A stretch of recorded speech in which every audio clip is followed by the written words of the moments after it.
Okay, welcome back to another video. Today is going to be a very special video for myself. Quite honestly, I haven't had the best night. It's been a really rough day. And I thought I would show off probably my largest collection of figures. And that is the Napoleonic Awards, 6mm range from Adler. So laid out right in front of the camera here, I have the entirety of the French Grand Armee at the Battle of Borodino. I have a couple of units that weren't there, like a Young Guard division, but then I also have a couple of units that were there that I don't have painted yet because I just don't have the figures. But they're a very small amount. They're like the 3rd Reserve Cavalry Corps, so Grouchy's Dragoon divisions. I don't have. I'm still waiting on them. And then I have a unit or two of light cavalry with the, I don't know what they are. They're Württembergers. They've got a very specific headdress that I just don't have the figures for. But apart from those, I would say maybe 4 or 5 bases of figures. This is it. This is the entire Grand Armée that I've collected. It's over 3,000 figures. It was years and years of research and painting. I did my best, especially with the important units, to get the button counters done correctly as much as you can in such a small scale. I currently have the camera zoomed out as far as it will go, just so I can get them on all on table. I also have the Russian armies, so Barclay de Tolly's First Army and the Bagration's Second Army. I have those as well, painted and based like this, and I'll show them off at a later date. But first, I thought I would just show off the entirety of the French army as I have it right now, as it stands. And like I said, it's 3,000 figures, and I will get down closer to the tabletop level so I can show off some of the units. I'll zoom in a bit so you can see, but in front of me here I have Napoleon with the Old Guard division. I have the 2 Young Guard divisions. I have the Vistula Legion, I have the Guard Artillery, the Guard Heavy Cavalry and Light Cavalry. Over here, I have the 4th Corps under Eugene right there. Behind them, that's the Italian Royal Guard and the Italian Cavalry. Back there, you have the small units that are Prince Poniatowski's Poles. In the far back there, we have Junot's 7th Corps, or 8th Corps, a really small unit. In the center here, I have the massive blob that is Davout, his massive force. On the right here, I have Ney's 3rd Corps. And all along the back there, I have the Reserve Cavalry under Murat, who is physically right here. But I have the 1st, 2nd, and 4th Cavalry Corps. The 4th Cavalry Corps is actually fairly small. Although there were more regiments in a lot of these bases, these are brigade bases. So some compromises had to be made in the basing. I tried to base the important units as you see them. Like some brigades had like interesting units, like the Portuguese unit. They had the Spanish units, and I tried my best to actually model them on there. Like the Mamluks are right here. But really, in the terms of the size of the unit versus what was fought at the battle, the Mamluks wouldn't even really be considered a regiment. So, like, a fighting unit, to be honest. They look cool and everyone's interested in them, but what combat value they would have been is probably negligible. So the 4th Reserve Cavalry way over there in the corner, it had I've modeled its notable units like the Saxons and the Westphalian cavalry and all that, the heavy cavalry. So I'm just going to stop gibbering right now. And I'm going to take the camera, I'm going to pause for a second, take the camera down low. There'll be a really bad edit in here. And we'll get down and close to the actual units. Okay, we'll be back in a second. Okay, so we're back. And why not start where all projects with the Napoleonic army should start? And that was with Napoleon himself. So here I have his stand. With some minions in there with him. I sort of just built up the base with some sort of like guck and made it look like he's on a hill kind of overlooking something, when some escorts there, units marching behind him. So So that's Napoleon. These are all Adler figures, and they're beautiful figures. I love these figures. They're not as cheap as some others, and they're kind of fiddly to snip off their bases and get sort of like compact. A lot of their stands, when they come from factory, they come like wide with 5 guys on them. So there's lots of clipping. I mean, a lot of clipping. But he has his two. He uses the division commander, Curiel or whatever his name is, Curel. I'll get the names wrong, but that's just the way it is. And here we have we'll start off with the first unit, which is the Chasseurs? Yeah, the Foot Chasseurs, the Old Guard First Brigade under Boyer.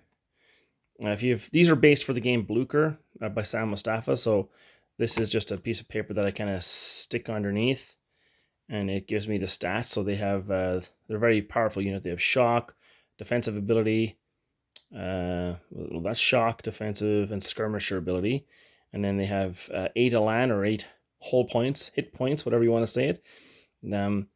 And this is the Chasseurs Epide. And then we have, obviously, the Grenadiers are here.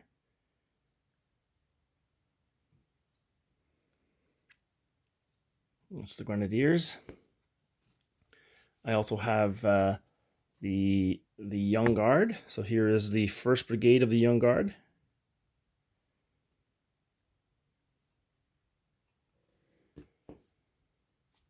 The 2nd Brigade.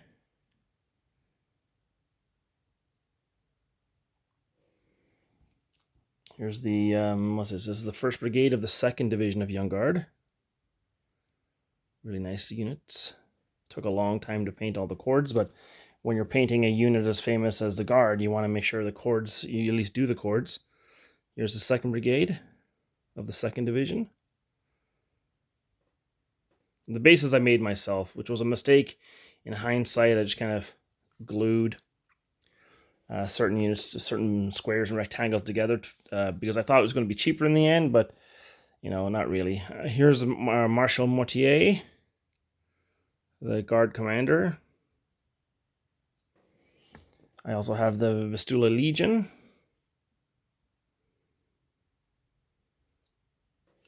There's 2 bases of them. They're basically the same. We have the Guard Light Cavalry. So here we have the very famous Chasseurs of Chevelle and the Mamluks, which probably don't deserve to be 6 figures strong, but they are. Here's the Guard Heavy Cavalry with the Empress Dragoons in the back and the Grenadiers of Chevelle in the front. A very powerful formation on the field in the game. And then we have the Polish units. So this is the 4th Brigade. This is the 3rd Brigade. The 3rd Brigade has the, what does it have on there? It has the Polish and the Vistula Lancers.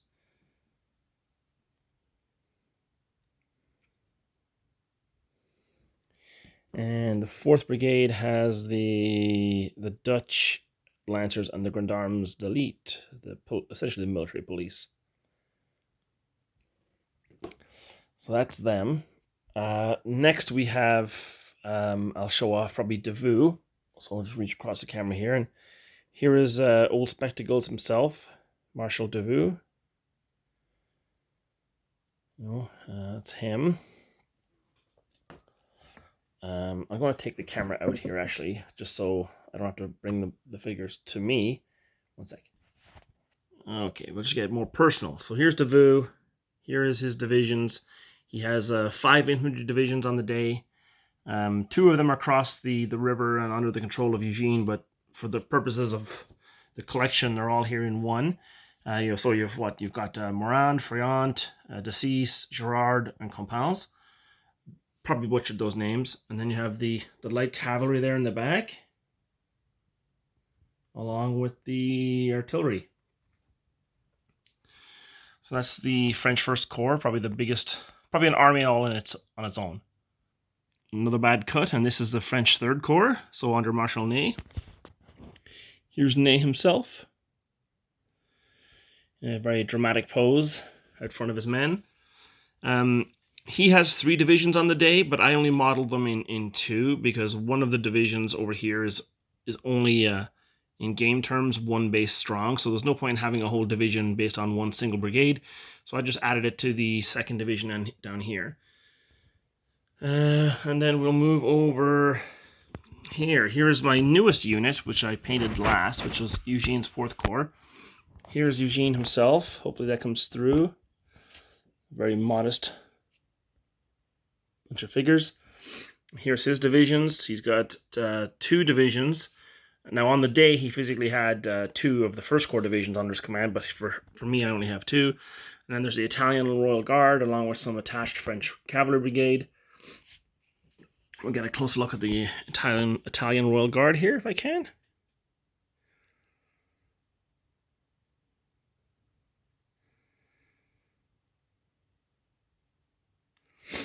In their white uniforms.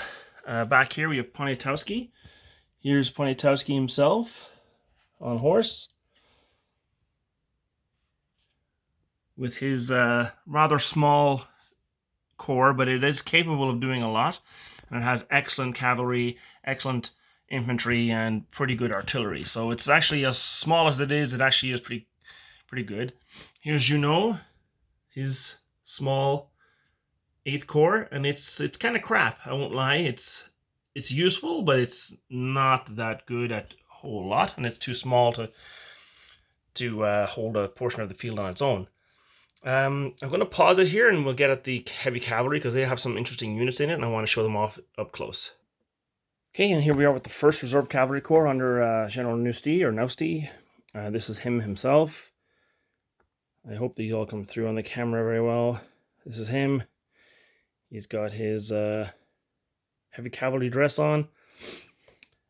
He's got the light cavalry division, which has some really neat units in it. Hussars, some lancers, chasseurs, generic light cavalry. It has some Polish in it. And then it has its 2 heavy cavalry divisions. The first one would be Saint-Germain, and then Valence. So you have your cuirassiers with their lancers, and then just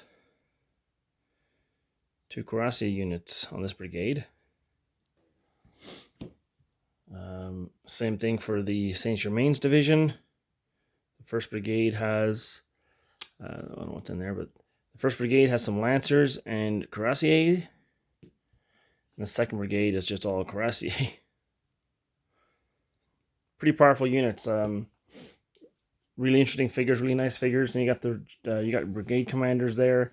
They're not much use in the game, to be honest. I don't actually use them in the game. I just have them in case I want to port this over to another game and the brigade commanders or the divisional commanders are of value. So each one of these bases would have its own brigade commander, but there's no point in the Blucher rules. I think it's corps commanders that matter. I just have the divisionals there just because. Okay, and I'll pause it again. I'll be back with the rest. And here we have the 2nd Reserve Cavalry Corps, along with the elements of the 4th Reserve Cavalry that I have painted. I don't have the 3rd Corps yet with Grouchy because I'm still waiting on the Dragoon figures to come in. But the commander's right here. He's on a smaller base than I would like him to be on, but he's there. It's just the generic figures I had left over. And I thought, hey, I'd put them to use as the 2nd Reserve Corps Cavalry leader. And then we have Waltier and his heavy cavalry division. Some really nice figures by Adler. And he comes with his brigade with cavalry and lancers. Like all divisions have a brigade with some lancers in it. And then his powerful Soule heavy cavalry brigade. 2 regiments of cuirassiers. Then we have de France. De France has, his division has a brigade of cuirassiers and lancers together. It's hard to see, but I did get the cuffs and stuff as correct as I could. And then we have the carbineers.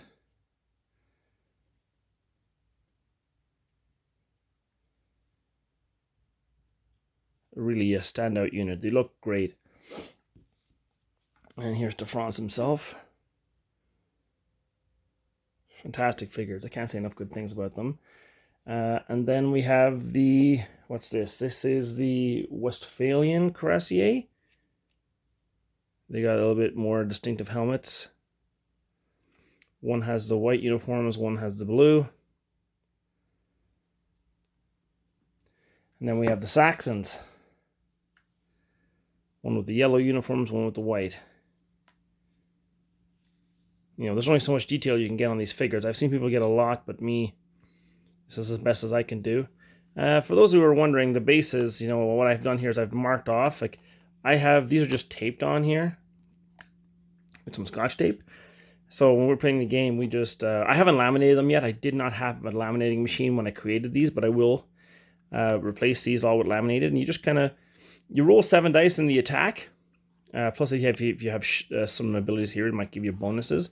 But you roll 7 dice in the attack, and then every time you take a hit, you mark off starting from 7 and go down. So then the next time you'll roll 6 dice in the attack, and 5 dice, and 4 dice, and 3 dice, and 2 dice, and then 1 dice are spent. And you basically, if they're eliminated on the last one, the enemy gains points for that, or you can just retire them from the field. The enemy loses the points, but you lose the unit as well. So it's a really cool way of showing that these units were really valuable units. You weren't going to just throw the entire brigade away. You would like it to stick around for future campaigns.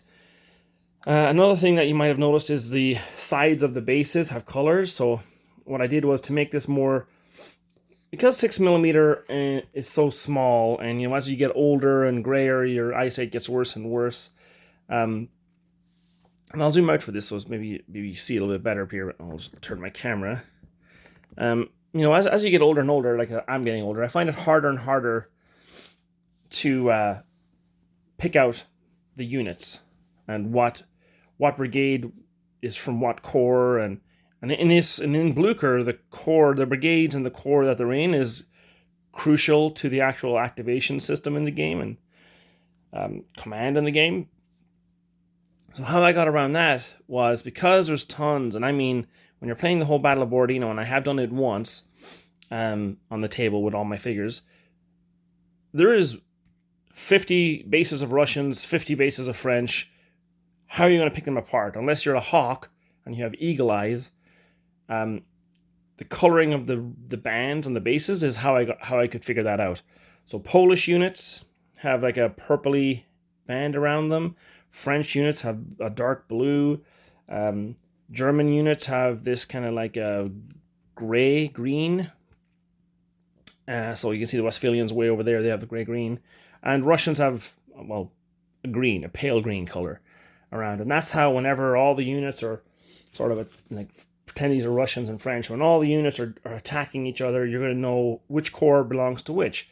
Well, how do you know which army belongs to what? Well, my paper is colored blue for a reason. The Grand Armee is in blue paper, has blue backing, and the Russians have green. So when the units are connected to each other fighting, the Russians will have green, the French will have blue, and that's how you kind of sort it out.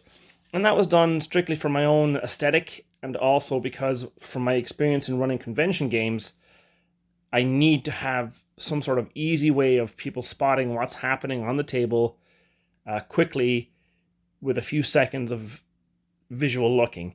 I've found in a lot of convention games, when you play small scales like this, you're going to have a lot of older men. Let's be honest, a lot of older men are going to come over, and they're going to be playing the game, and an inordinate amount of time is spent with them bent over the table, staring at what units they have and what's the number there. I can't see that number. You know, I found as I've gotten older, my scales have gone up. So recently you've seen a lot of 28mm figures that I've painted, and that's simply because I've gotten older and my eyesight's gotten worse. This project, the Russians and the French, took me 8 years to do. This wasn't something I did over a summer. Every summer I would usually pick a corps to do, like the French First Corps. That took me an entire summer to do. I mean, there's 48 figures per base, so, you know, and then when it comes to the Russians or like the Poles and the Westphalians I did in one summer, I didn't try and kill myself in this project, but hey, that's why the color bands are the way they are, and that's why they were laid out the way they are. Another thing that I've noticed a lot of people do, and I would love to do it, and that was a lot of people have their brigade bases, especially with infantry, and they have skirmishers. We have skirmishers out front. I only did it with these guys here, with the Westphalians, because the pack came with some skirmishers in it, so I used them. But I didn't do it for the Russians or the French. The French infantry look just like this. Just looks like what looks like 2 battalions in column marching up. The British, some of the British that I have are in lines. Some of the Russians I have are in instead of 5-man wide columns by 4, they're in 4 by 5, just to give the appearance of a tighter, more compact column versus a French attack column. You know, you can put them in line if you want, and here's a French in line here, and the brigade's in 2 lines. I didn't put the skirmishers out there because, again, from my convention days, big fingers, and they'll grab a base like this, and they'll pull the base up. And if you have skirmishers, and I'm not saying there's a right way or a wrong way, but my preference was to not have skirmishers where their little delicate bayonets could get hit. And when people are pulling them up, they're pulling them up by the skirmishers, or they're pulling them up by the actual figures here. I found that through the experience of convention games that you'll bring 3,000 figures to a convention, but only 2,980 of them are making it home. There will be 20 casualties just from people, either the figure is loose on the base already from previous use, or people just make a mistake, or God forbid they drop the unit. And I didn't want a whole bunch of little metal stumps where these skirmishers would be, so I forego that. I hope you can forgive me. I mean, it is what it is. I can always, at another date, paint a few hundred skirmishers on little tiny strips and put them out front of the unit. Well, I guess, put them out front of the unit, maybe put some magnets in and have them connected, but that's something I don't even think I even need to do. But anyway, I'm starting to ramble big time here. Wow. I thought showing you all these figures would take a lot longer, but I've had a really hard mental day today and yesterday, so this was kind of therapy for me. These are my Napoleonic French army, and I'll be back at another time with my Russians, and I'll show them off. There's quite a few of them as well. Thanks for watching. It's been a bit of a naval fest the last few videos, and this I thought would change things up.